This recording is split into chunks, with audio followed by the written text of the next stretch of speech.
Dans cette vidéo, je vais te montrer les 8 choses qu'un homme insensé répète encore et encore selon le stoïcisme.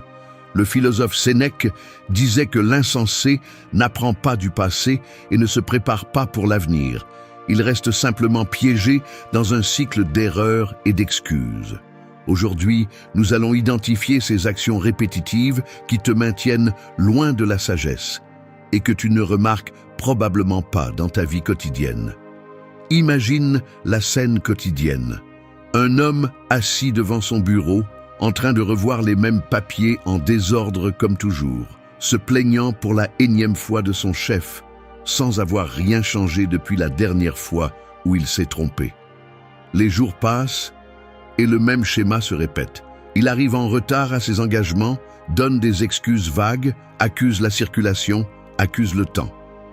Le soir, alors qu'il dîne seul, il allume la télévision et s'enfonce dans la routine habituelle, sans prendre le temps de réfléchir à ses propres décisions. Le lendemain, les mêmes erreurs reviennent. Les mêmes mots usés sont prononcés à voix basse alors qu'il se regarde dans le miroir, fatigué, mais sans la moindre intention de changer quoi que ce soit. Les conséquences s'accumulent, relations professionnelles tendues, amitiés qui s'éloignent, opportunités perdues sans que personne ne s'en rende compte immédiatement. La maison devient témoin de la stagnation.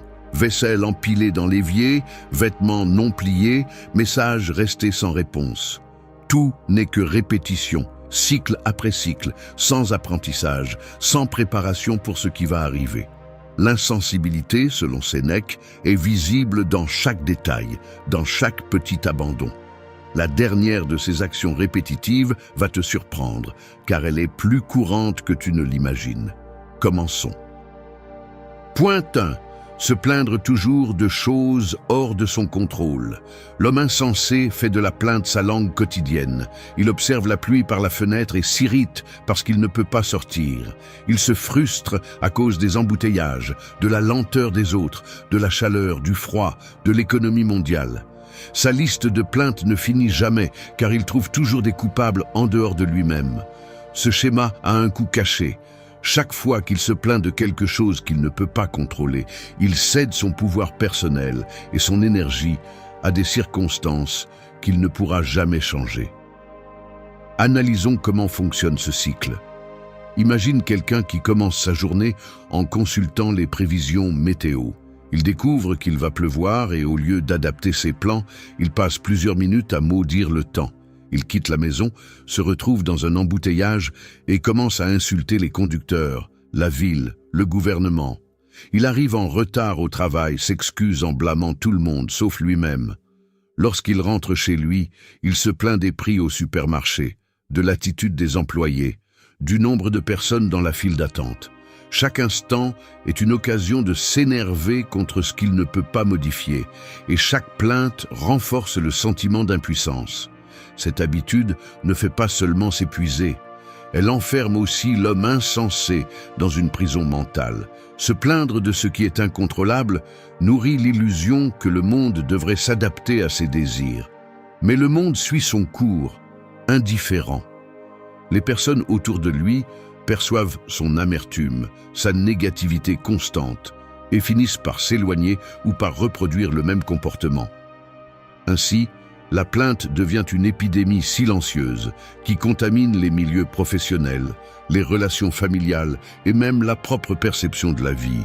Le plus insidieux, c'est qu'en se plaignant, l'homme insensé refuse de voir là où il a du pouvoir, dans son attitude, dans ses décisions, dans sa réponse face à l'adversité. Au lieu de chercher des solutions ou de s'adapter, il reste piégé dans la paralysie de la plainte. Un exemple quotidien, un collègue arrive toujours en retard parce que la circulation est impossible. Il ne pense jamais à partir plus tôt, à changer d'itinéraire ou à utiliser le temps dans la voiture pour apprendre quelque chose de nouveau.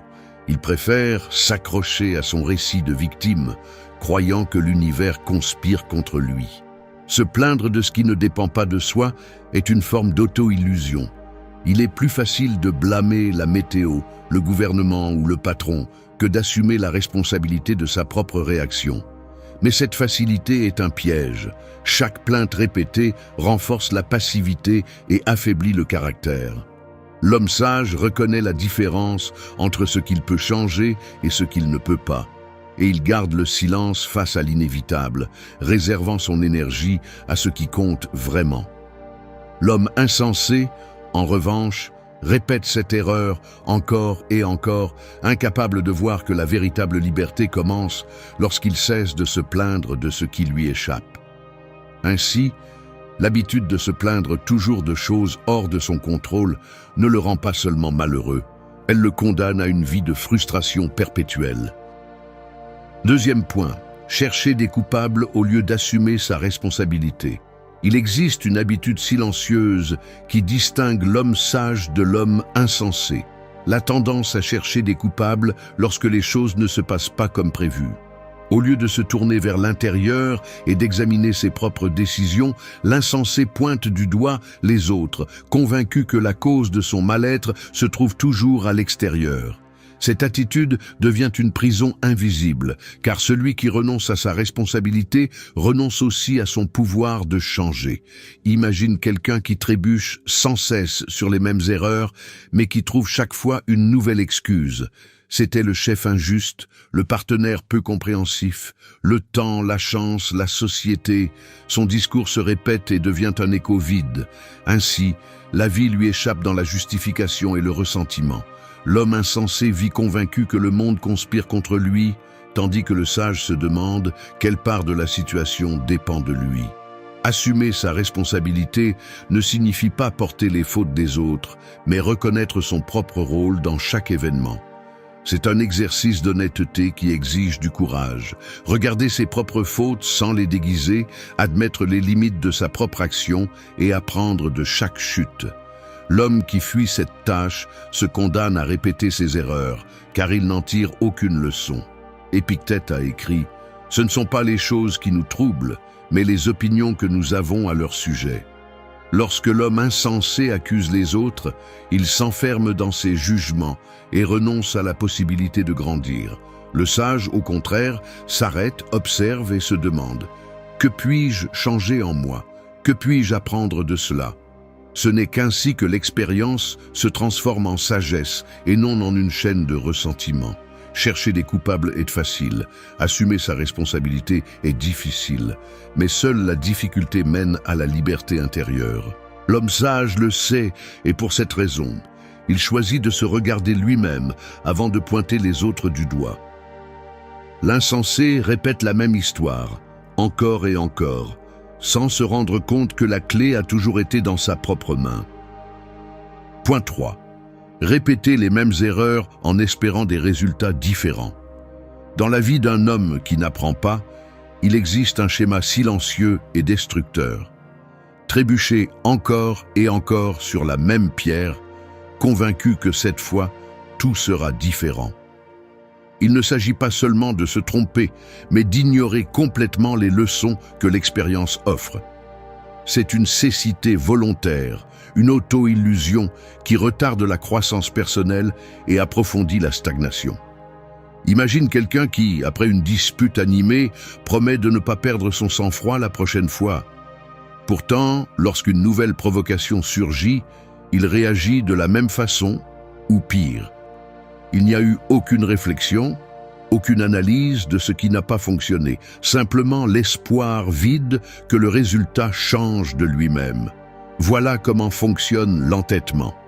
Il répète, il se frustre, il se justifie et il recommence. Ce cycle se retrouve dans les relations, au travail, dans les habitudes quotidiennes. Un homme entêté passe ses journées à blâmer le destin, les autres, les circonstances, au lieu de regarder à l'intérieur de lui-même et de se demander « Qu'est-ce que je fais vraiment pour obtenir un résultat différent ?» La réponse est souvent inconfortable. Rien. Il s'accroche à l'habitude, se cache derrière la routine et repousse le changement. Ce n'est pas un manque de capacité, mais un manque de volonté d'affronter ses propres limites. L'auto-examen est douloureux, mais c'est le seul chemin pour briser le cycle. Sans cela, l'homme répète les mêmes paroles, prend les mêmes décisions, tombe dans les mêmes vices. Il attend des miracles, là où il n'y a que de la répétition mécanique. Pensons à celui qui gère mal son temps. Chaque jour, il se promet de mieux s'organiser, mais il ne change aucune action concrète. Il continue à dire oui à tout, à remettre l'essentiel à plus tard, à remplir sa journée de distraction. Au final, le résultat est toujours le même. Frustration, fatigue, promesses non tenues. L'erreur n'est pas dans l'échec, mais dans le refus d'apprendre. Un homme sage observe ses défaites avec attention, reconnaît le schéma et l'interrompt. L'entêté, au contraire, se contente de l'espoir vide que le hasard fera le travail à sa place. Il croit que la prochaine fois sera différente simplement parce qu'il le souhaite, sans rien modifier dans sa pensée ni dans son comportement. La clé réside dans l'humilité d'admettre que l'on ne sait pas tout, que parfois l'ennemi n'est pas le monde, mais sa propre obstination. Ce n'est qu'ainsi que l'on peut transformer l'erreur en maître et non en bourreau.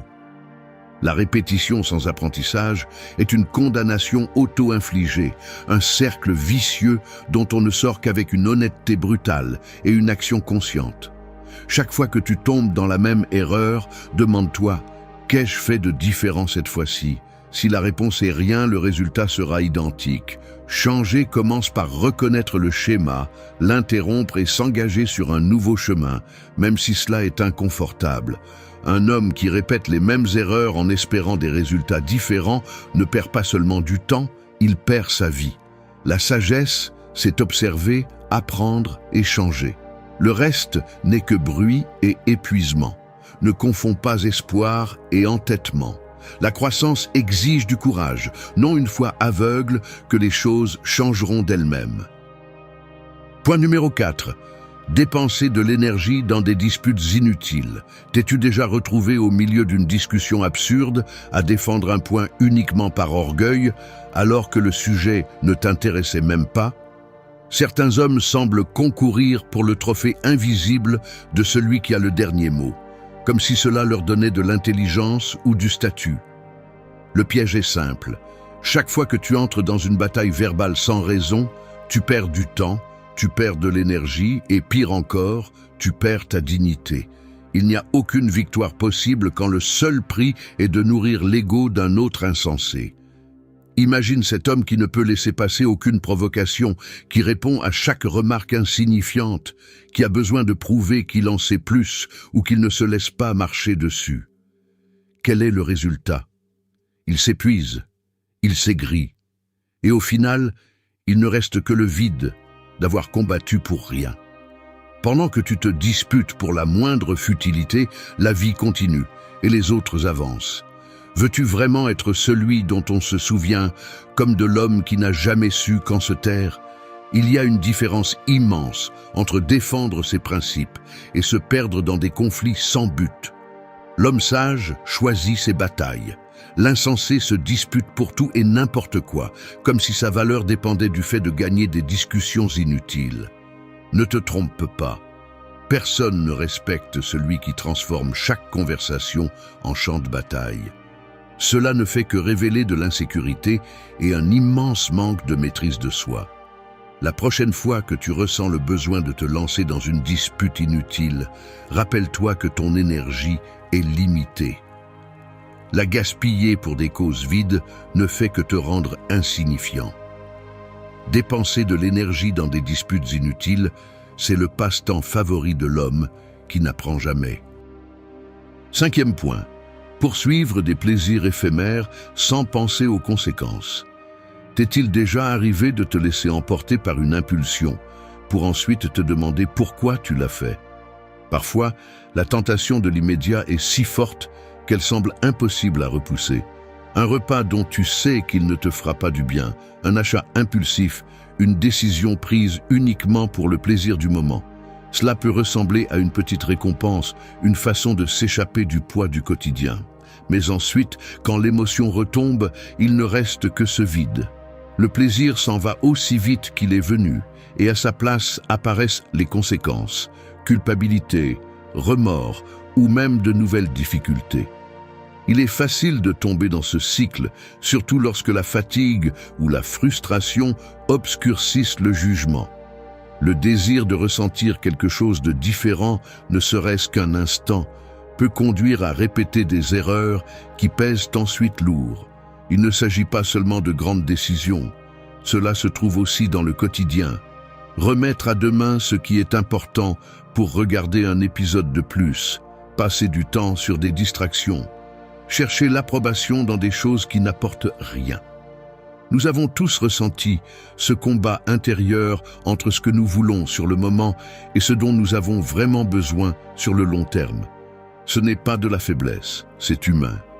Le reconnaître est la première étape. La question est, ce plaisir fugace en vaut-il la peine si le regret vient ensuite?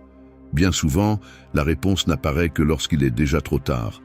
Mais chaque fois que tu choisis de réfléchir avant d'agir, ne serait-ce qu'un instant, tu fais un pas vers une vie plus épanouie et plus consciente. Il ne s'agit pas de vivre sans plaisir, mais d'apprendre à distinguer ce qui apporte une satisfaction durable de ce qui ne fait qu'éteindre le moment. La prochaine fois que tu sens cette impulsion, arrête-toi une seconde. Demande-toi si ce que tu recherches est vraiment ce dont tu as besoin ou simplement une façon de fuir quelque chose de plus profond. Tu n'es pas le seul à mener ce combat. L'important n'est pas de tomber, mais d'apprendre à se relever et à mieux choisir la fois suivante. Chaque décision compte, chaque petit acte de maîtrise de soi s'additionne, et avec le temps, cet effort devient une force. Point 6. Ignorer les conseils des personnes sages. Un homme insensé rejette les conseils, même lorsqu'ils viennent de ceux qui ont déjà parcouru le chemin qu'il commence à peine à emprunter. Face aux paroles d'expérience, ses oreilles se ferment et son esprit se durcit, comme si écouter représentait une menace pour son orgueil. Peu importe à quel point l'avertissement est clair, ni la sincérité de la mise en garde, la réaction est toujours la même. Méfiance, moquerie ou indifférence. Il préfère trébucher seul, convaincu que sa manière est la seule valable, même si les résultats ont déjà été éprouvés par d'autres et se sont soldés par un échec. Dans la conversation, il interrompt. Il ne pose pas de questions, il ne cherche pas à comprendre, il défend simplement son point de vue, incapable de considérer qu'il y a peut-être quelque chose de précieux dans l'expérience d'autrui. Chaque conseil est perçu comme une critique, jamais comme un guide. Ainsi, il reste prisonnier du même cycle d'erreurs, enfermé dans la répétition de ce qui ne fonctionne pas. L'homme sage observe et apprend. L'insensé se vexe et se ferme. La différence réside dans l'humilité d'accepter qu'il ne sait pas tout, qu'il y a toujours quelque chose à apprendre de ceux qui ont déjà affronté des défis similaires. En ignorant les conseils des personnes sages, l'homme insensé ne perd pas seulement la chance d'éviter des souffrances inutiles, il s'isole aussi. Personne ne veut avertir celui qui n'écoute jamais. Peu à peu, les voix s'éteignent et le silence devient son seul compagnon. Ainsi, l'entêtement devient une chaîne invisible. L'homme insensé marche seul, mais non par choix, par orgueil. Ignorer les conseils est le chemin le plus direct vers l'immobilisme. La sagesse est disponible, mais seulement pour celui qui ose écouter. 7e point, résister au changement et s'accrocher à de vieilles croyances. La sottise se révèle lorsqu'un homme s'accroche à ce qu'il connaît et rejette toute transformation, même si la réalité, sous ses yeux, change de manière évidente. Ce schéma se répète chez ceux qui pensent que la sécurité ne se trouve que dans ce qui leur est familier, ignorant que la vie est mouvement et adaptation constante.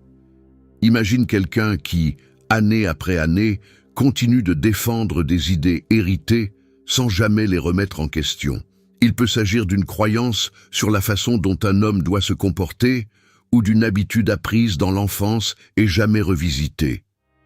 Lorsque de nouvelles informations apparaissent, il les rejette sans analyse, car accepter un autre point de vue signifierait reconnaître qu'il s'est trompé. Ainsi, son monde devient de plus en plus étroit. La résistance au changement n'est pas seulement une attitude passive, mais une action active pour protéger son propre ego. L'homme insensé préfère avoir raison plutôt qu'apprendre. Il s'entoure de personnes qui pensent comme lui, évite les conversations inconfortables et cherche la confirmation au lieu de la compréhension. Sa vie devient une répétition du même schéma, sans place pour la croissance. Un exemple concret. Imagine un homme convaincu que la vulnérabilité est une faiblesse. On le lui a appris dès l'enfance et il n'en a jamais douté. Lorsque ses relations commencent à se détériorer et que sa santé mentale en pâtit, il refuse de demander de l'aide ou de se montrer authentique, car agir ainsi reviendrait à trahir cette ancienne croyance. Il préfère payer le prix de l'isolement plutôt que de remettre en question l'idée qui le maintient bloqué. Un autre cas. Au travail, une nouvelle technologie menace de rendre certains processus obsolètes. La majorité de ses collègues décident d'apprendre et de s'adapter, mais lui insiste pour dire « on a toujours fait comme ça » et rejette toute formation. Avec le temps, il se retrouve à la traîne, aigri, regardant les autres prospérer tandis qu'il reste au même endroit, reprochant au monde de ne pas s'ajuster à ses attentes. Ce type de résistance peut aussi se manifester dans les relations interpersonnelles. Lorsqu'un ami ou un partenaire signale un comportement nuisible, l'homme insensé répond par des justifications « j'ai toujours été comme ça, je ne vois pas pourquoi je devrais changer ». Il ne comprend pas que s'accrocher à l'ancien ne le protège pas, cela ne fait que l'isoler et le limiter. Résister au changement est au fond un acte de peur. Peur de l'inconnu, peur de perdre le contrôle, peur de reconnaître que la vie n'est pas statique. Mais tandis que les autres évoluent, l'homme insensé reste immobile, répétant ses erreurs, accumulant la frustration. Le coût de cette attitude est élevé. Il perd des opportunités, des relations et son développement personnel. La vie continue, mais lui reste en arrière, attaché à un passé qui n'existe plus, répétant les mêmes mots, les mêmes gestes, les mêmes décisions ratées. Il n'y a pas d'apprentissage, seulement une répétition sans fin de ce qui ne sert plus. Résister au changement et s'accrocher à de vieilles croyances est l'une des formes les plus subtiles d'auto-sabotage, car cela se déguise en loyauté envers soi-même. Mais en réalité, c'est le plus grand obstacle à la sagesse et à la maturité.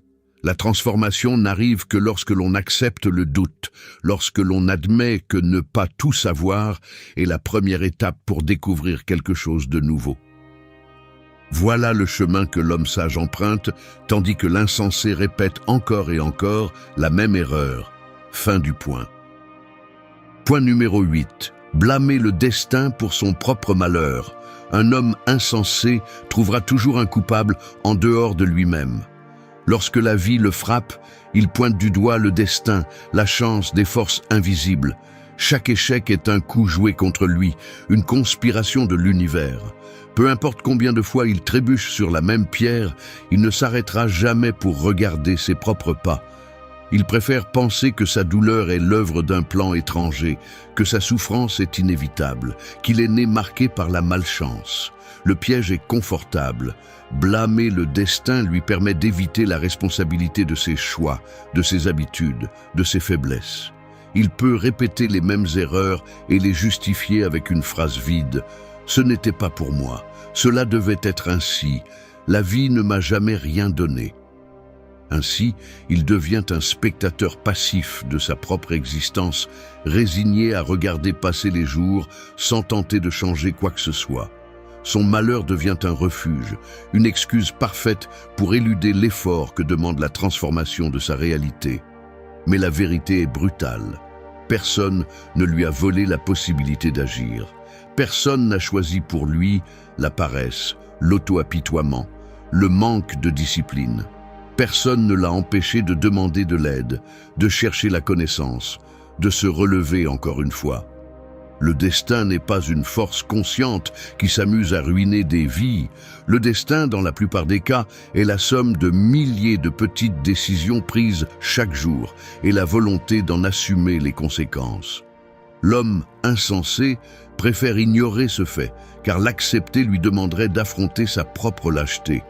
Imagine quelqu'un qui, année après année, répète la même plainte « Ma vie ne change jamais, quoi que je fasse. » Mais la vérité, c'est qu'il ne fait rien. Il ne brise pas ses routines, ne remet pas en question ses croyances, ne défie pas ses limites. Il attend que le bonheur arrive comme un coup de chance, comme un héritage inattendu.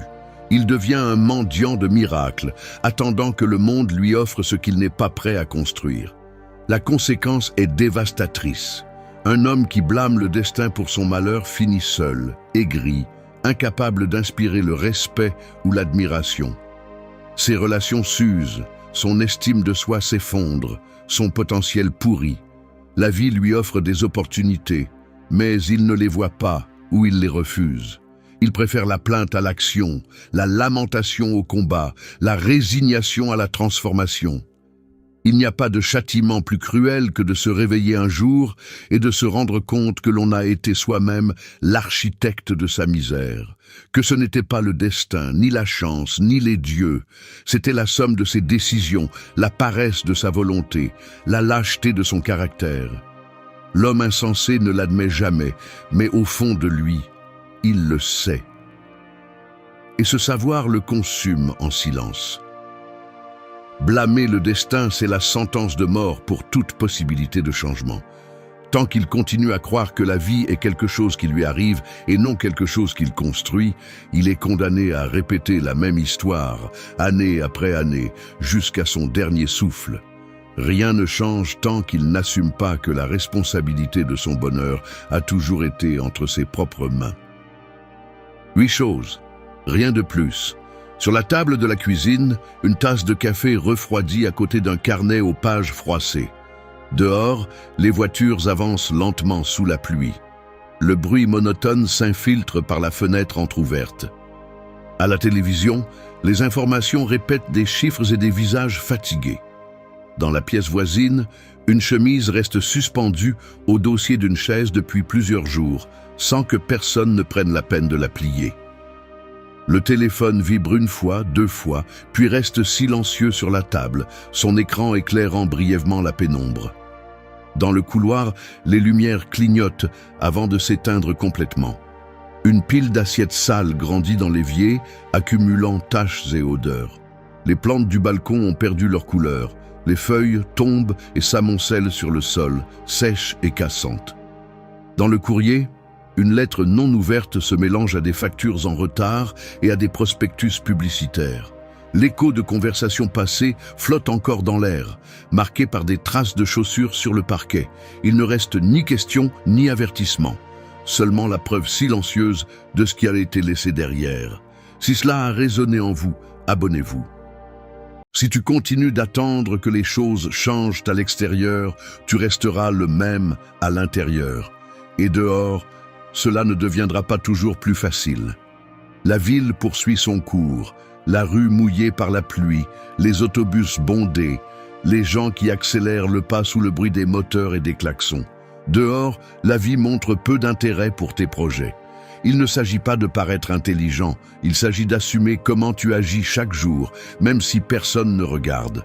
Peu importe que ce soit un lundi ou un dimanche, que ce soit au milieu de la nuit et qu'il ne reste que le bourdonnement du réfrigérateur illuminant la cuisine vide, ou que tu tiennes à peine debout au centre d'un salon silencieux. La discipline n'est pas un luxe réservé à ceux qui ont du temps.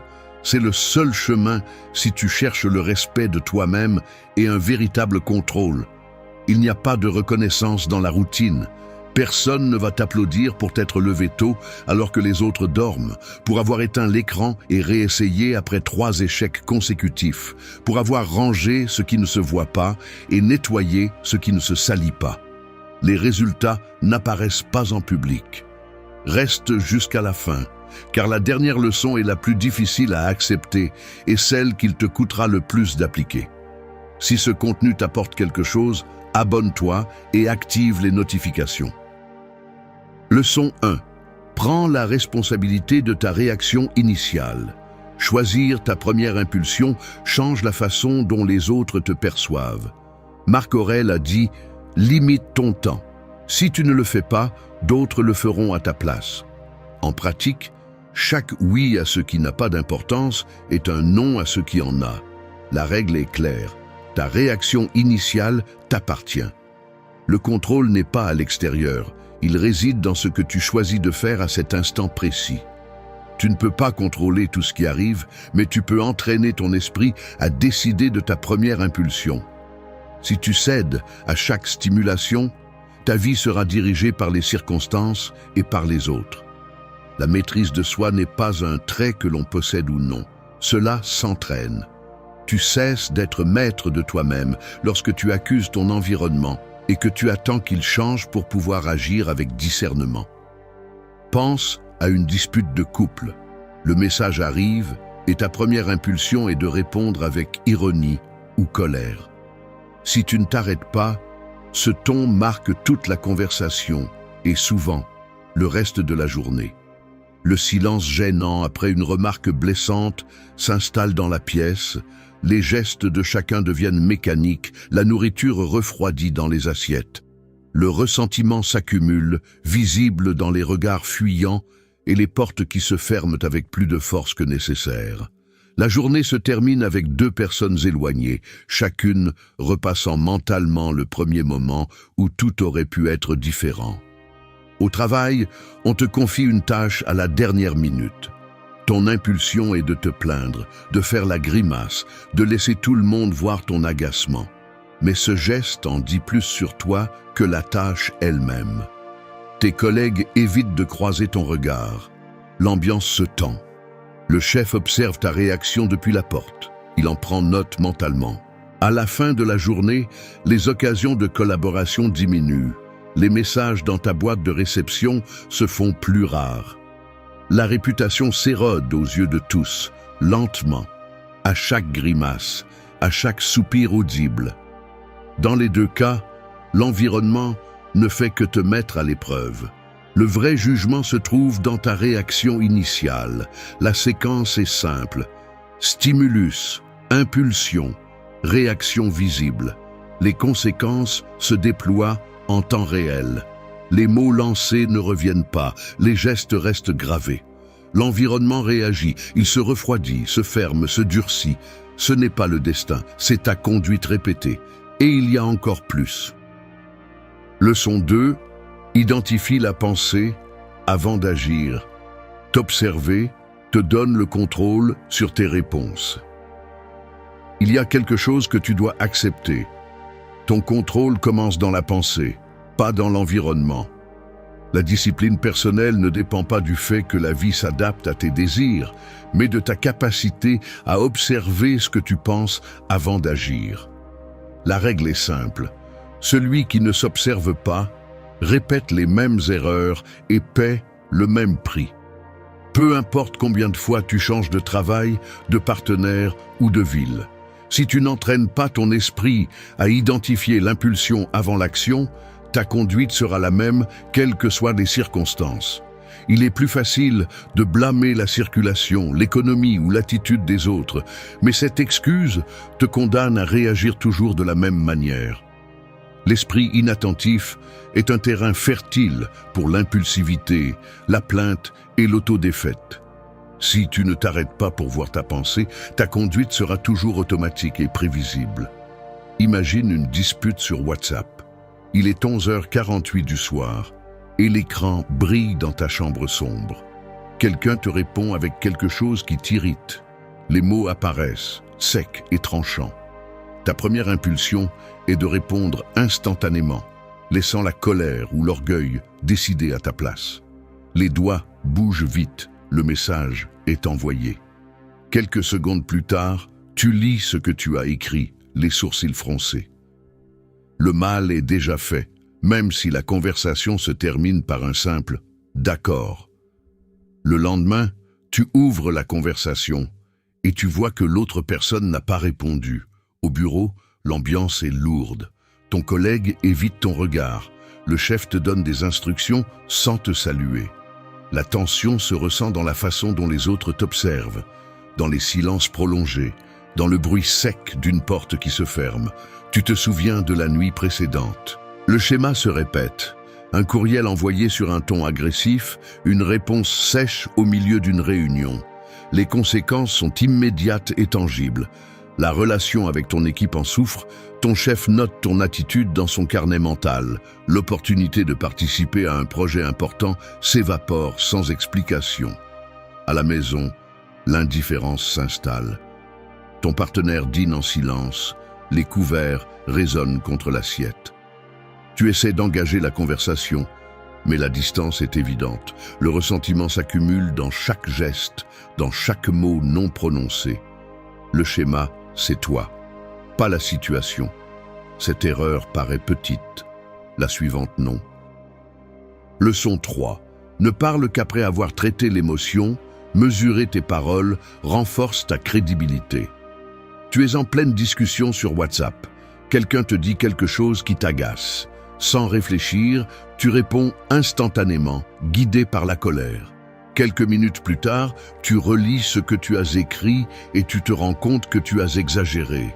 Tu te demandes pourquoi tu n'as pas pu attendre. L'écran du téléphone éclaire à peine la pièce, mais chaque mot que tu as envoyé paraît plus dur que dans ton souvenir. Tu remarques que ton interlocuteur a cessé de répondre. La conversation reste silencieuse pendant des heures. Le lendemain, le salut habituel devient froid, distant, presque hostile. Tu as franchi une limite et tu ne peux pas revenir en arrière. La règle est simple, ne parle ni n'écris tant que l'émotion domine ton jugement. Quand tu réagis sans filtre, ce n'est pas toi qui réponds, mais ton impulsion. L'illusion ici est de croire que ton entourage t'oblige à réagir ainsi. Tu penses que si les gens étaient de plus justes ou si l'environnement était différent, tu pourrais garder ton calme. Mais la vérité est ailleurs. Le contrôle ne dépend pas de ce qui se passe à l'extérieur, mais de l'entraînement mental que tu as à l'intérieur. Chaque fois que tu cèdes à la première impulsion, tu renforces le manque de maîtrise de soi et tu affaiblis ta parole. Imagine une réunion de travail. Quelqu'un pointe une erreur de ta part devant tout le monde. Tu ressens la pression de te défendre sur le moment. Si tu réponds sans avoir traité l'émotion, tu te justifies trop, tu te contredis ou tu attaques. Ensuite, ton équipe se souvient de ta réaction, pas de tes arguments. Ta crédibilité en souffre. La prochaine fois que tu présentes une proposition, les regards se croisent avant même que tu aies fini de parler. Les décisions importantes se prennent sans toi. Tu deviens dispensable. Il en va de même lors d'une dispute de couple. Une réponse impulsive peut ouvrir des blessures qui mettent des semaines à guérir. Le silence s'installe dans la maison. Les messages se réduisent au strict minimum. Lorsque tu t'assieds pour dîner, les couverts résonnent plus fort que les paroles. La confiance vacille. Le dommage n'est pas immédiat, mais il est visible. Esquive, distance, reproches à peine voilés. Chaque phrase précipitée ajoute une fissure de plus. Observe les situations, l'écran du téléphone qui éclaire un message resté sans réponse, la salle de réunion où personne ne te regarde dans les yeux, la table à manger où le dialogue se refroidit. Les conséquences demeurent, même quand l'émotion s'est dissipée. Le schéma, c'est toi, pas la situation. Dans la leçon suivante, tu vas voir comment maîtriser ton attention et l'étape suivante pour renforcer ton caractère. Leçon 4. Construis des routines qui anticipent le conflit. Te préparer réduit la marge d'erreur quotidienne. Épictète a dit « Nul ne peut te faire de mal sans ton consentement ». En d'autres termes, le pouvoir que tu accordes aux paroles des autres t'appartient, pas à eux. La règle est simple. Entraîner ton esprit importe davantage que d'essayer de changer ce qui se passe à l'extérieur de toi. L'erreur courante consiste à croire que ton autodiscipline dépend d'avoir des journées calmes, des personnes bienveillantes ou des environnements parfaits. Cette logique te condamne à toujours réagir trop tard, car le monde ne s'adapte jamais à tes désirs. Si tu n'anticipes pas les moments difficiles et si tu ne prépares pas une habitude pour les affronter, le chaos extérieur va te dominer chaque semaine. Ce n'est pas à l'extérieur que se résout ta conduite, c'est dans la routine que tu pratiques avant que le conflit n'arrive. Un exemple clair, tu reçois un message qui te provoque et, sans réfléchir, tu réponds avec colère. Tu dis la première chose qui te vient à l'esprit, puis tu le regrettes. Pourquoi ? Parce que ta routine quotidienne n'inclut pas de relire tes réponses avant de les envoyer. Au travail, on te fait une remarque et tu te justifies aussitôt, sans écouter. Où est l'entraînement ? Si tu n'as pas l'habitude de faire une pause, d'analyser avant de répondre, chaque jour tu répètes la même erreur. Ce n'est pas la situation, c'est le manque de préparation mentale. La conséquence, ton entourage devient prévisible dans son instabilité. Un groupe de collègues évite de te consulter. Ils savent qu'un simple commentaire peut t'enflammer. Tes réponses impulsives laissent des conversations inachevées, des portes fermées sur des projets qui semblaient auparavant possibles. La tension se ressent dans les couloirs, dans les courriels qui arrivent moins souvent, dans les regards qui se détournent quand tu entres dans une salle de réunion. À la maison, le schéma se répète. Une remarque anodine pendant le dîner monte en quelques secondes jusqu'à devenir une dispute sans raison. Les visages de ta famille se durcissent, le silence pèse après chaque échange. Les assiettes sont ramassées avec des gestes brusques, les mots sont mesurés pour éviter une nouvelle explosion. Personne ne dit rien, mais tous ajustent leur comportement pour ne pas provoquer de réaction. L'usure est visible. Ton agenda se remplit de réunions improductives, tes relations personnelles se refroidissent, l'insomnie s'installe, repassant chaque épisode, chaque mot lancé sans filtre. L'absence de routine pour anticiper le conflit non seulement t'isole, mais transforme chaque interaction en champ de mine. Le schéma, c'est toi, pas la situation. Et il y a encore plus. Leçon 5. Décider à tête froide, pas sous pression. Préserver son énergie mentale évite les décisions impulsives. Il y a quelque chose que tu dois accepter. Ce n'est pas la situation qui te contrôle, c'est ta réaction qui définit la direction. La règle est simple, ton esprit doit être le filtre, pas l'environnement. Le contrôle du comportement personnel commence lorsque tu cesses de vouloir que le monde s'adapte à toi et que tu te concentres sur l'entraînement de ton autodiscipline. Si tu attends que les circonstances soient parfaites pour agir avec discernement, tu vivras toujours sur le fil, réagissant à chaque changement extérieur comme une girouette. La limite est claire, on ne négocie pas la maîtrise de ton esprit pour un confort temporaire. Pense à ce moment au travail où l'on t'envoie un message urgent par WhatsApp et que tu ressens la pression d'y répondre sur le champ. Si tu décides à chaud, tu écris probablement la première chose qui te vient à l'esprit, sans filtrer, sans réfléchir à l'impact. Peut-être que le message finit par être lu par plus de personnes que tu ne l'imaginais, générant des rumeurs ou des malentendus que personne ne prend la peine d'éclaircir par la suite. Ou à la maison, lors d'une dispute avec ton partenaire après une journée difficile, si tu ne préserves pas ton énergie mentale et que tu ne décides pas à tête froide, tu finis par dire quelque chose que tu regrettes ensuite. Les mots restent suspendus dans l'air, lourds, et le silence qui suit s'étire pendant plusieurs jours, rendant la cohabitation tendue.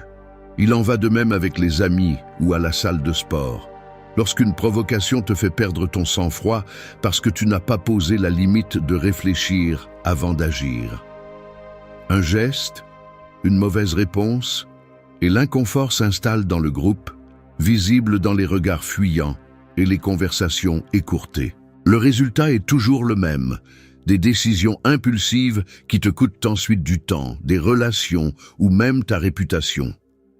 Ce n'est pas le monde qui te pousse, c'est ton absence de limite intérieure qui t'expose. C'est là que cela empire. Si tu ne traces pas cette frontière mentale, chaque situation t'entraîne un peu plus loin de ton propre discernement. Bientôt, tu te surprends à relire des messages envoyés au milieu de la nuit, à repasser des disputes en mémoire, accumulant de petits échecs qui se lisent sur ton visage fatigué et dans la distance croissante avec ceux qui t'entourent. Leçon 6. Pose des limites claires, même si cela dérange. Protéger ton espace améliore la qualité de tes relations.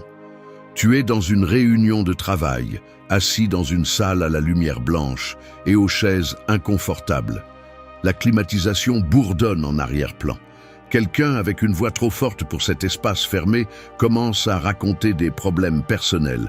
Un divorce, une dispute avec son fils adolescent, une contrariété avec un voisin. Son récit s'étire. Tu regardes l'horloge murale, 20 minutes se sont écoulées et le sujet du projet n'a toujours pas été abordé. Tu sens le poids des regards d'autres collègues. Certains tapotent des doigts sur la table, d'autres consultent leur téléphone sous la table, mais personne n'interrompt. Tu souris et acquiesces, même si une pression sourde monte dans ton estomac. Tu sors de la réunion frustré, repassant mentalement les tâches qui n'ont pas été traitées. Tu marches dans le couloir, la chemise grise sous le bras, et tu penses à l'inutilité de tout cela. Mais la semaine suivante, lorsque la même personne détourne à nouveau la conversation, tu répètes le schéma. Silence, acquiescement, résignation. Le cycle se perpétue parce que personne, et surtout pas toi, ne pose la limite. Le principe est le suivant. Poser des limites claires n'est pas de l'égoïsme, c'est du respect pour toi-même et pour l'autre. Lorsque tu ne fixes pas tes frontières, les gens interprètent ta passivité comme un consentement. Ton temps, ton attention et ton énergie sont des ressources limitées. Et lorsque tu les laisses exposer, d'autres les prennent sans demander. L'usure s'accumule. Tu termines tes journées avec des maux de tête, ta boîte mail remplie de tâches qui ne sont pas les tiennes, les messages WhatsApp qui bourdonnent jusque tard dans la nuit. À la maison, tu dînes distraitement, sans énergie pour écouter ta famille. Pour ne pas déranger les autres, tu relègues tes propres intérêts et tes véritables responsabilités restent en suspens. Imagine que, dans ce groupe WhatsApp du travail, tu réponds à des messages en dehors des horaires, juste pour ne pas paraître impoli. Au début, c'est un message isolé à 8 heures du soir. Ensuite, tu reçois des notifications pendant que tu dînes, quand tu essaies de dormir, les dimanches à midi.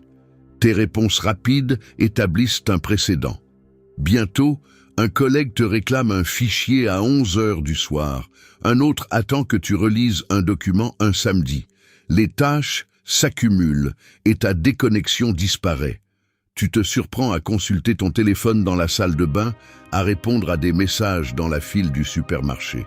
L'épuisement devient visible. Cerne, irritabilité, la sensation constante de ne rien accomplir pour toi-même. Ton espace personnel se dissout parce que tu n'as jamais précisé jusqu'où allait ta disponibilité. Ce n'est pas un hasard, c'est ton manque de discernement. La conséquence est directe. Ton entourage apprend que tes limites sont perméables et donc négligeables. Dans la leçon suivante, tu verras comment l'autocontrôle s'entraîne, il ne s'improvise pas. Leçon 7. Cesse de blâmer l'extérieur pour ta conduite. Assumer la cause interne exige une maturité réelle. Il y a quelque chose que tu dois accepter. La conduite ne se contrôle pas en changeant ce qui se passe à l'extérieur, mais en entraînant ce que tu as à l'intérieur. La maturité réelle commence lorsque tu cesses de chercher des excuses à l'extérieur et que tu assumes que la racine est en toi. La règle est simple, ton environnement ne détermine pas ta réaction, ton esprit oui. Beaucoup croient que si tout autour d'eux était idéal, alors ils seraient disciplinés, patients ou responsables. Mais cette idée est fausse. Attendre que les circonstances changent pour agir différemment est la recette parfaite pour la faiblesse. Le véritable contrôle commence lorsque tu reconnais que ce qui se passe à l'extérieur ne fait que révéler ce qui existe déjà à l'intérieur. Si ton esprit n'est pas entraîné, tout obstacle te fera retomber dans le même schéma. Tu vas au travail et ton chef te parle mal. Au lieu de répondre avec maîtrise, tu exploses puis tu dis que c'est la faute de l'ambiance toxique. Ou à la maison, il suffit d'un petit problème pour que tu perdes le contrôle. Et ensuite, tu accuses le stress, le manque de temps ou même le climat. Sur WhatsApp, tu lis un message qui ne te plaît pas et ta réaction est immédiate, impulsive, comme si le problème venait du chat et non de ton manque d'autocontrôle. La salle de sport est pleine et tu décides de ne pas t'entraîner, convaincu que c'est la faute des autres qui ne te laissent pas de place. Mais le schéma se répète partout. Peu importe l'endroit, le résultat est le même. Tu restes sans contrôle parce que tu n'as jamais travaillé ton esprit. Tu as seulement cherché des excuses à l'extérieur. Le schéma, c'est toi, pas la situation. Et il y a plus. Les conséquences s'accumulent. Au bureau, ta réputation s'érode. Les collègues évitent de collaborer avec toi. Tu remarques que les conversations s'éteignent quand tu entres. À la maison, l'ambiance devient tendue. Les silences s'allongent après chaque dispute. Les enfants t'observent avec méfiance. Les amis arrêtent de t'inviter. Ils se lassent de tes réactions prévisibles et de tes plaintes sur la malchance. Tu regardes ton téléphone et les messages diminuent, les invitations disparaissent. Ton partenaire commence à éviter les sujets délicats. Il sait que chaque mot peut déclencher une nouvelle scène. La fatigue s'accumule sur ton visage. L'insomnie devient plus fréquente. Les excuses ne convainquent plus personne.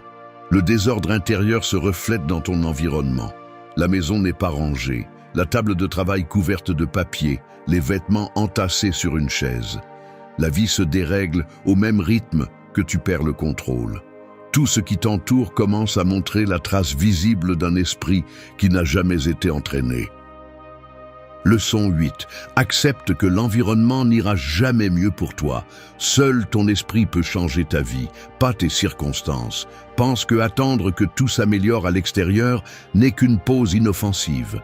Tu te dis que lorsque le travail sera différent, lorsque ton partenaire changera, lorsque l'argent suffira, alors tu auras le contrôle. Mais cette pause n'est pas innocente. C'est un piège. La loi est simple. L'environnement n'ira jamais mieux pour toi. Seul ton esprit peut changer ta vie. Attendre que les circonstances extérieures s'alignent est la manière la plus coûteuse de perdre le contrôle sur ta conduite. Chaque jour où tu repousses l'entraînement mental, chaque fois que tu te justifies en disant que l'environnement est difficile, tu deviens plus faible. La vie ne cessera pas d'être chaotique ni injuste parce que tu le demandes. Si tu agis bien seulement lorsque tout est en ta faveur, tu n'as pas d'autocontrôle, tu es dépendant. Le véritable coup est ton autonomie. Tant que l'environnement commande, tu obéis. Et ce prix est élevé. Tu perds des années à attendre qu'un élément extérieur se mette en place, alors que tout ce que tu peux entraîner est à l'intérieur. Regarde ta vie quotidienne. Tu te plains des collègues de travail, de la pression, du bruit, du manque de soutien. Les mois passent et rien ne change, mais ton excuse, elle, change. Aujourd'hui, c'est la circulation, demain l'économie, après-demain la famille. Sur WhatsApp, tu repousses une réponse inconfortable parce que ce n'est pas le moment. À la salle de sport, tu n'y vas pas parce que la journée a été difficile. En couple, tu te disputes en attendant que l'autre change d'abord. Le résultat est toujours le même, des comportements médiocres justifiés par un environnement qui ne te donnera jamais la permission de t'améliorer. Observe les conséquences. Les courriels sans réponse s'accumulent jusqu'à ce qu'un appel inconfortable te mette face à ton chef. Les disputes domestiques s'enracinent avec des semaines de silence et de regards évités à table. Les routines sportives abandonnées se traduisent par des vêtements qui ne ferment plus et un miroir qui renvoie une image que tu ne reconnais pas. Au bureau, les projets prennent du retard et ton nom se fait plus discret lors des réunions. Les amis cessent de t'inviter parce que tu as toujours une raison d'annuler. L'environnement, loin de s'améliorer, devient plus hostile. Ce n'est pas de la malchance, c'est ton manque de discernement et d'autocontrôle. Continuer à attendre que le monde change pour s'adapter à ton confort ne fait que multiplier ta faiblesse. Le respect de soi s'obtient par la discipline, pas par les excuses. Le jour où tu acceptes que l'environnement n'ira jamais mieux pour toi, ce jour-là, tu peux commencer à entraîner ton esprit et à reprendre le contrôle. Sinon, prépare-toi à en payer le prix. Une vie à la dérive. Toujours contrôlé par ce qui se passe à l'extérieur, jamais parce que tu décides. Le contrôle de ta conduite ne réside pas dans ce que le monde t'envoie, mais dans la façon dont tu entraînes ton esprit à répondre. Personne d'autre ne peut assumer cette tâche à ta place. Les circonstances changent toujours, les émotions surgissent toujours, mais la décision de les freiner, de les traiter et d'agir avec clarté n'appartient qu'à toi. Tu peux trouver des excuses, tu peux accuser les autres, tu peux attendre que l'environnement s'améliore, mais tout cela, c'est perdre ton temps. Le contrôle n'a jamais été à l'extérieur, il a toujours été intérieur. Il n'y a pas de manuel secret, pas de raccourci, pas de coupables extérieurs à blâmer. Si tu veux te maîtriser, commence par cesser de donner ton pouvoir à ce que tu ne peux pas contrôler. Assume la responsabilité totale de ce que tu penses, ressens et fais. Ce n'est pas confortable, ce n'est pas facile, mais c'est le seul chemin réel pour cesser de réagir et commencer à choisir. Personne ne le fera à ta place, personne ne portera les conséquences à ta place. Dis en commentaire quelle leçon t'a le plus marqué. Si cela t'a été utile, abonne-toi. Le reste dépend de toi. Certains feignent la confiance et espèrent que cela fonctionne. Ils traversent la pièce le dos droit, le regard trop fixe et les mains toujours agitées. Ils essaient de contrôler le tremblement dans leur voix lorsqu'ils saluent, répètent des phrases apprises par cœur devant des inconnus et sourient avec une grimace étudiée.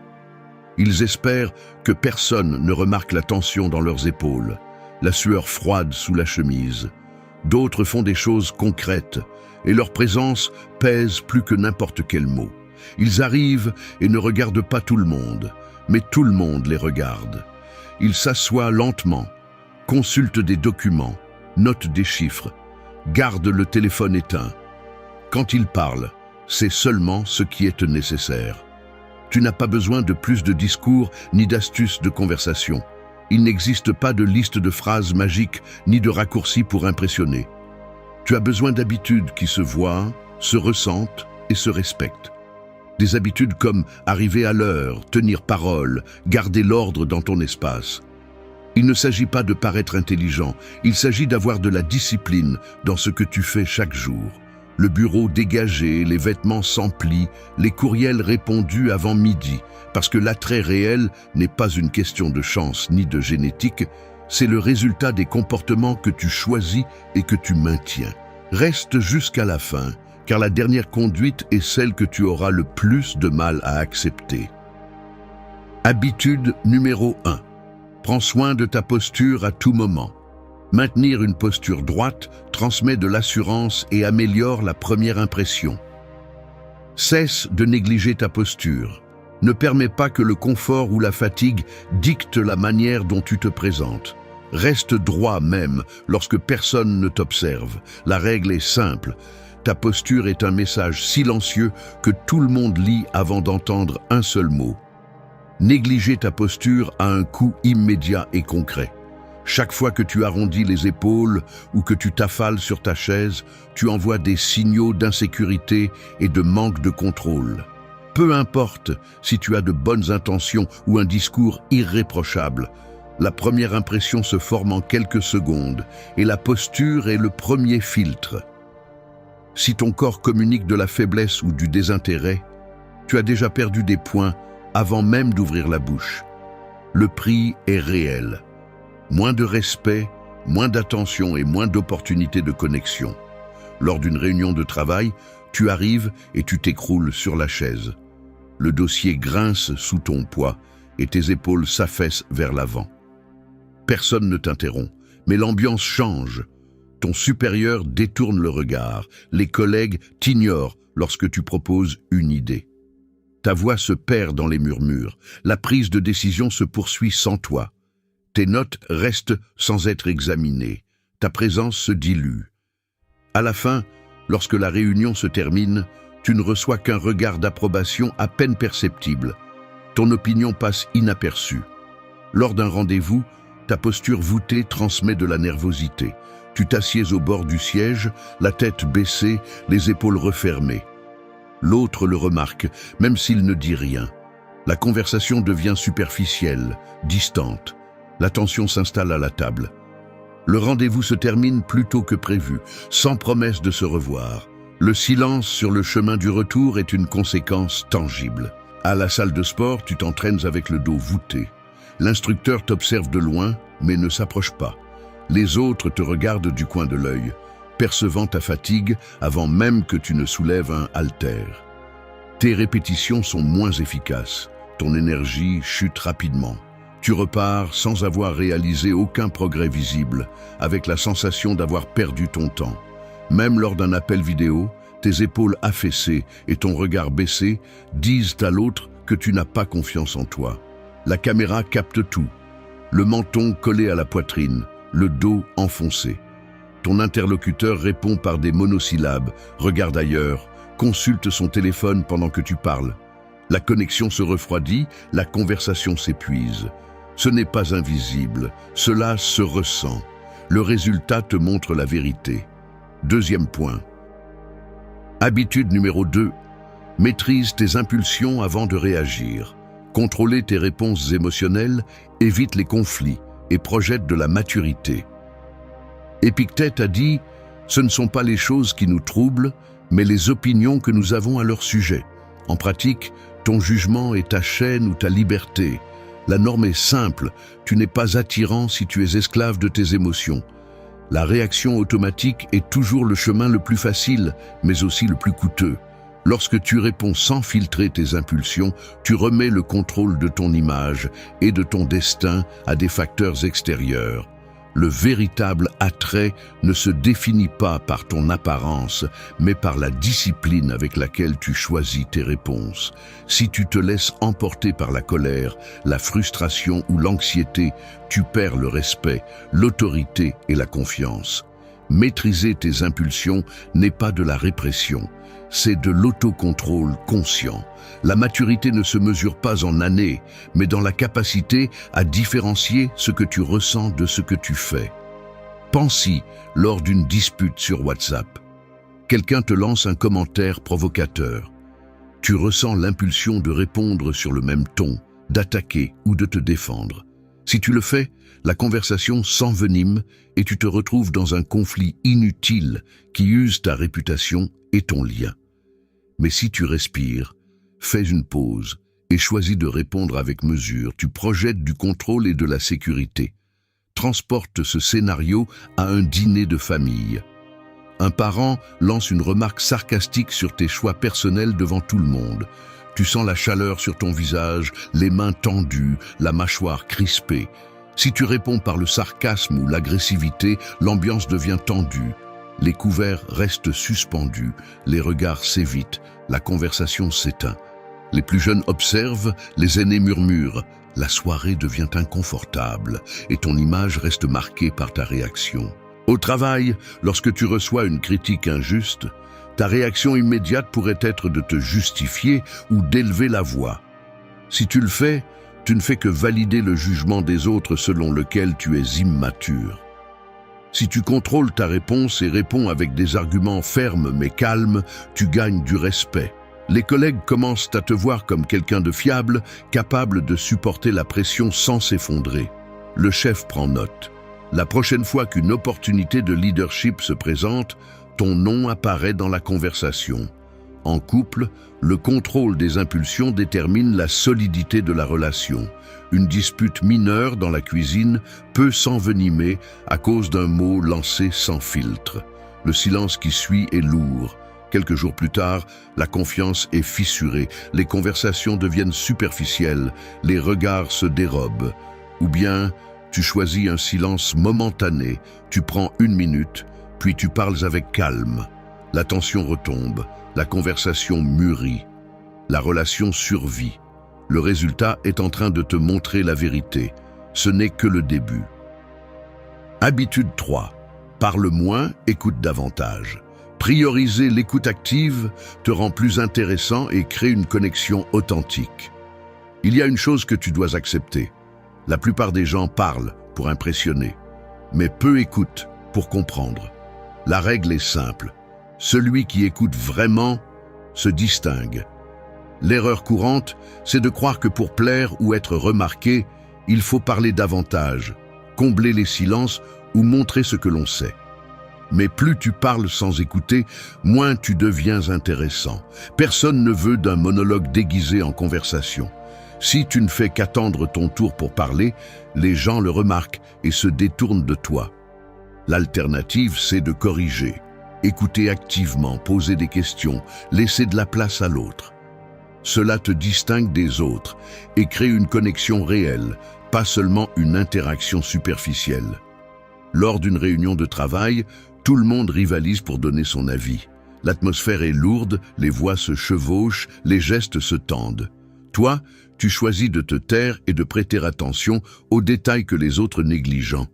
L'expression d'agacement de la directrice quand quelqu'un l'interrompt, le silence gênant après une proposition peu populaire, le regard furtif de complicité entre deux collègues. Quand tu prends enfin la parole, ton intervention est précise. Elle touche ce qui préoccupe vraiment le groupe et dissipe la confusion ambiante. Les personnes présentes se tournent vers toi, certains acquiescent en silence, d'autres notent ce que tu dis. Tu n'as pas beaucoup parlé, mais ton impact est visible. À la fin de la réunion, un collègue vient te demander ton avis en privé. Un autre t'inclut dans un courriel où l'on ne te considérait pas auparavant. L'effet de l'écoute se matérialise en accès et en respect.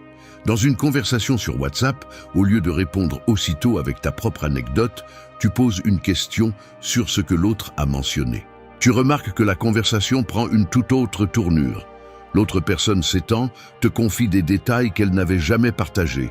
Tu commences à voir qu'on te cherche pour parler de sujets importants, voire personnels. Les réponses s'allongent, les messages te parviennent en premier, avant d'aller au groupe. Tu es perçu comme quelqu'un qui sait garder un secret et écouter sans juger. Ou lors d'un rendez-vous, au lieu de réciter tes réussites, tu écoutes ce que l'autre dit de sa journée. Tu observes ses épaules qui se détendent, sa méfiance qui tombe. Elle te raconte un problème au travail, plaisante sur un collègue difficile, détaille sa routine du matin. Tu prends mentalement note d'une passion qu'elle évoque en passant. La fois suivante, tu lui en parles. La réaction est immédiate. Un sourire, un regard différent, une invitation à poursuivre la conversation. Cela fait toute la différence. Les gens se souviennent de la façon dont tu les as fait se sentir écoutés. Le résultat te montre la vérité. Les opportunités apparaissent, les portes s'ouvrent, les personnes viennent vers toi car elles trouvent en toi quelque chose qui manque chez les autres. Une attention sincère. Dans la prochaine leçon, tu vas découvrir comment soigner ta présence physique, renforce cet effet et construit le respect. Habitude numéro 4. Maintiens une routine de soins personnels constante. Prendre soin de ton hygiène, de ta tenue et de ton énergie physique élève visiblement ton attrait. Cesse de te mentir. Personne ne respecte celui qui néglige sa présence. Il ne sert à rien de te justifier par manque de temps, d'argent ou d'envie. La négligence personnelle n'est pas invisible. Elle se voit.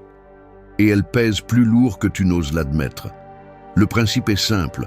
La cohérence entre ce que tu projettes et ce que tu fais commence par tes soins de base.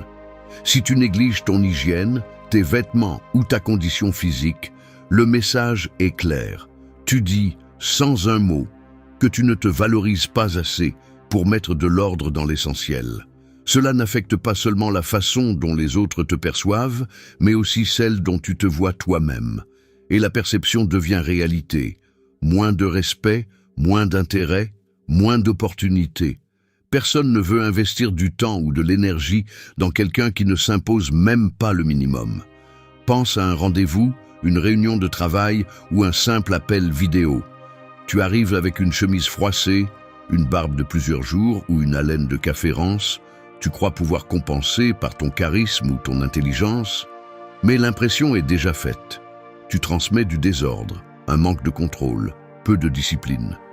L'attrait n'est pas seulement physique, c'est la conséquence de ton discernement et de ton habitude.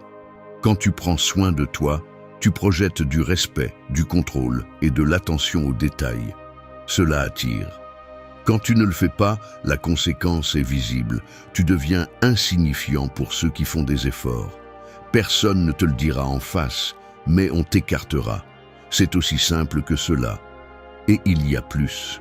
Tu deviens l'exemple gênant dans n'importe quel environnement. Au bureau, tu es celui qui évite l'ascenseur, de peur des remarques sur l'odeur.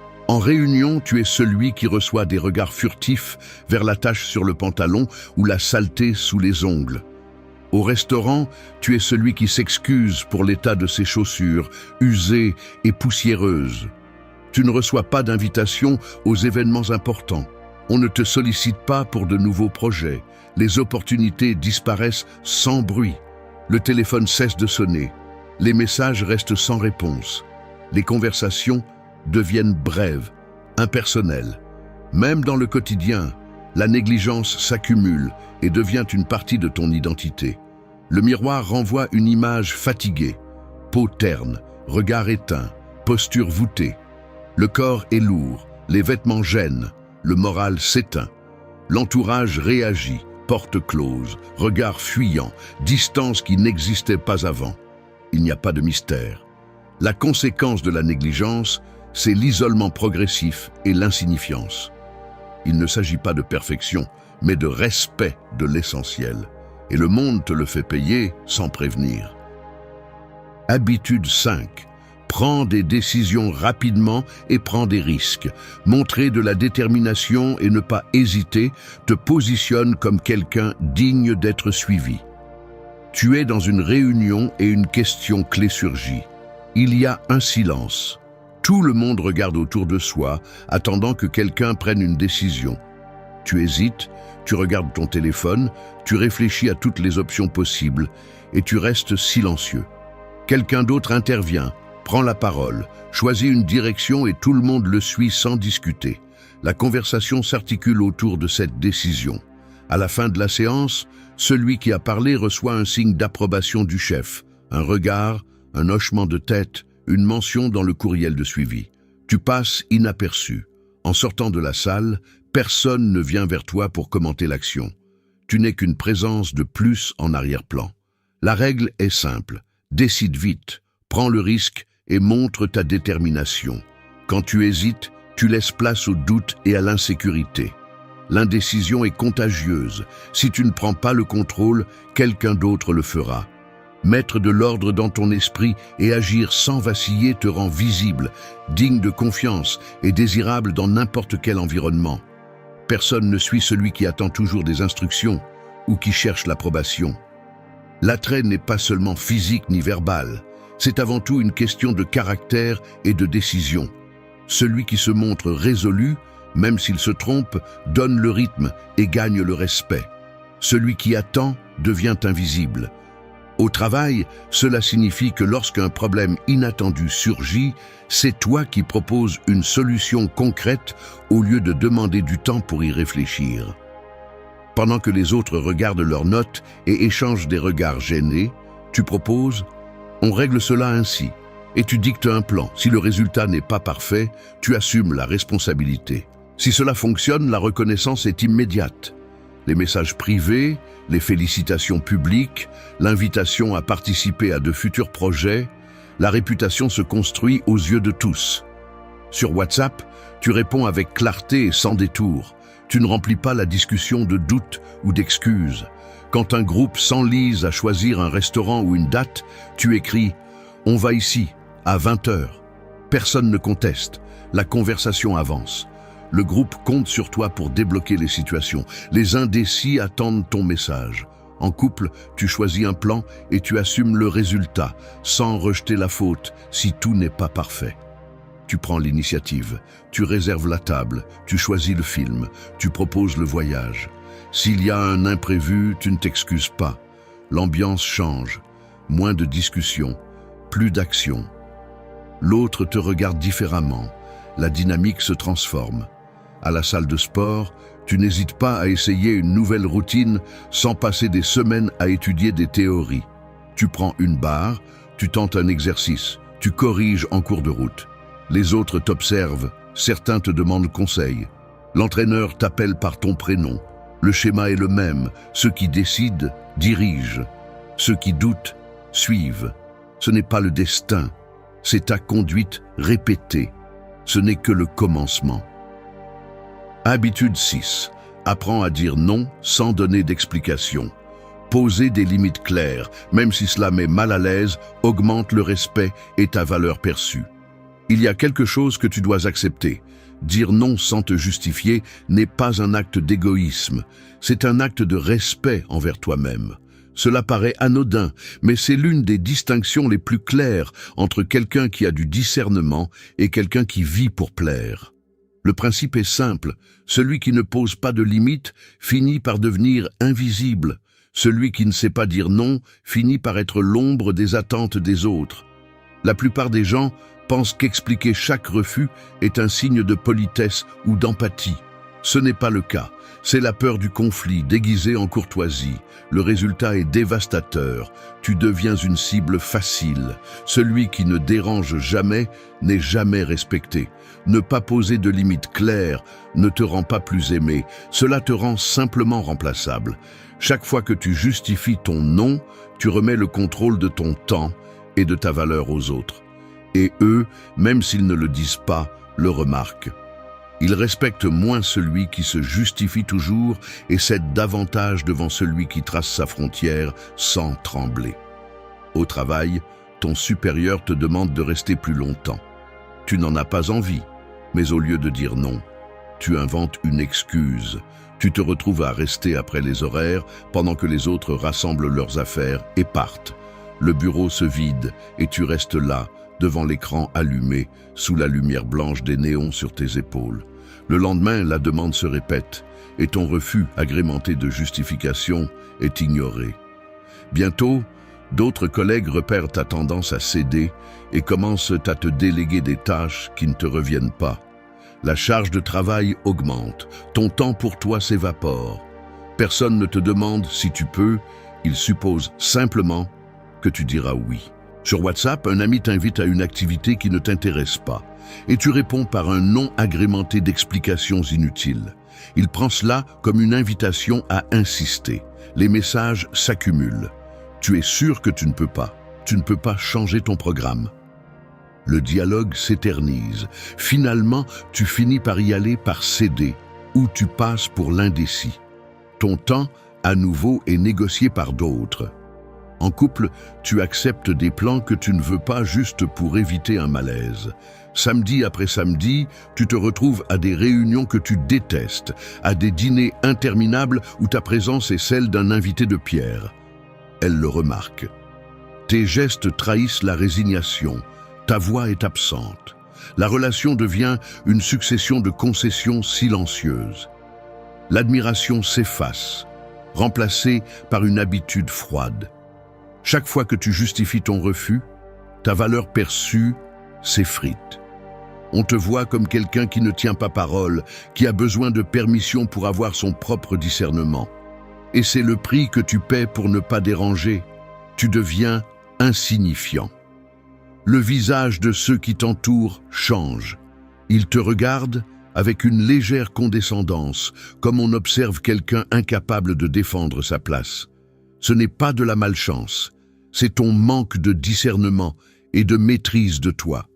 Si tu n'es pas capable de soutenir un non ferme, tu n'es pas capable non plus de soutenir le respect.